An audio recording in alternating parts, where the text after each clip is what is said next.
এই বাংলাদেশ যদি সন্ত্রাসমুক্ত, চাঁদাবাজি মুক্ত, স্বৈরাচার মুক্ত, ন্যায় বিচারের বাংলাদেশ হয়, সবারই তো সুবিধা হবে। বিগত দিনগুলোতে বৈষম্য সবাই শিকার, চাঁদাবাজি, সন্ত্রাসী, দেশের টাকা লুপ্তরাজ, রেমিটেন্স পর্যন্ত মারি খাইছে। এইরকম আমার বয়স 45 বছর হয়েছে, বুদ্ধি হয়েছে তো মোটামুটি 30 বছর হয়েছে। দাড়ি চুল তো ফাইকছে মোটামুটি, কিছু তো দেখছি। নিজেরা এরকমে বিভক্তিতে যাইবেন না, ঠিক আছে? দেশ সবাই খারাপ, যে অবশ্যই তার পানিশমেন্ট হওয়া দরকার। সুন্দর দেশ গড়তে হলে সবাই মিলেমিশে থাকতে হবে। কামড়ি করে দেশ গড়তে পারবে না। অপরাধী যে, তাকে সঠিকভাবে সাজা দিতে হবে দেশে। কিন্তু এইসব বিশৃঙ্খলা কথাবার্তা, বিশৃঙ্খলা, অরাজকতা এগুলা উচিত না। একটা দেশ গড়তে হলে কখনো আপনি পারবেন না।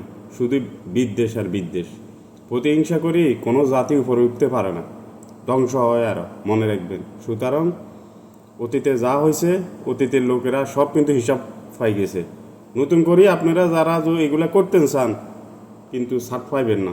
আল্লাহ সুবহানাহু ওয়া তাআলা ছাড় দেয়, ছেড়ে দেয় না, মনে রাখবেন।